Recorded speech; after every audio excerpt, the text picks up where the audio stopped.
في الفيديو ده هقولك ايه هي انواع الدبل وازاي تركب دبلة لفرد حمام.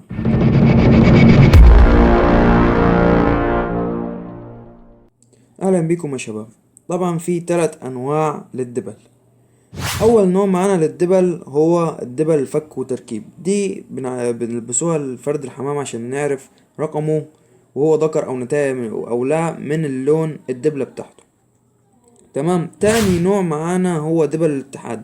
دبل الاتحاد دي بتتلبس لفرد الحمام الزاجل عشان اعرف رقمه وسنه، والدبل مش بتتكرر. تالت نوع للدبل هو الدبل اللي احنا بنعملها باسمنا وبرقمنا وبمكاننا والحكاوي دي، حاجة بتبقى زينة بركبها بفتخر بيها ان الفرد ده من فرخي انا شخصيا. ازاي نركب الدبل؟ زي ما انتم شايفين دي دبلة بتاعتي انا شخصيا عاملها،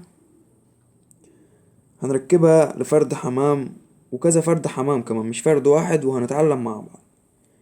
ده فرد أبلغ من فرخ بفضل الله. هنبتدي نركب الدبلة. أول حاجة بتمسك رجل الزغلول وبتبتدي تدخل الدبلة في أول 3 صوابع، وبتبتدي تمسك الصباع الأخير اللي هو من تحت وتمسكه تنزله لتحت، وبتبتدي تسحب الدبلة بالراحة وحاجة بسيطة بسيطة، وبعد كده تعدي الضفر بتاعه منيها لو كان ضوافره طويلة زي ما انت شايف كده. الدبلة ركبت معاك. أهم حاجة بعد ما تركب الدبلة تتأكد إن الدبلة بتلف في رجله، يعني الدبلة مش ضايقة عليه. تمام. أهم حاجة في الموضوع إن انت الدبلة تركبها في عمر معين، العمر المعين اللي هو من 13 ل 14 يوم، ما تزودش عن كده. ده فرد كرزلي من انتاجنا برضو هيبتدي يلبس الدبلة بتاعتنا. زي ما انت شايف الفرد كبر سنة مني، فالدبلة مسكت معاي. طبعا هقعد احاول فيها برضو وهتخش معاي، لان الفرد برضو لسه يعني ادوبك. يعني بص، لو يوم تاني ما كانتش هتخش.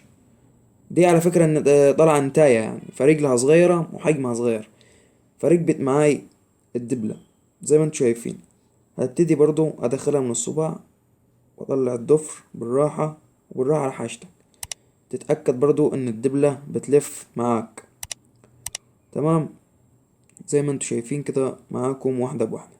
ده بقى الذكر اخو نفس الزغلول، شايفين رجله كبرت لانه ذكر.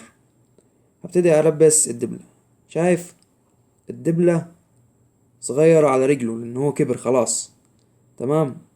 فالدبلة مهما هحاول مش هتخش، زي ما انتوا شايفين مهما هتعمل مش هتخش لان خلاص عدى السن. دي الدبل اللي هي مش بتتفك، عشان في حاجة اسمها فك وتركيب، دي تقدر تفكها وتركبها تاني براحتك، يعني دي مش بتتفك. بس كده.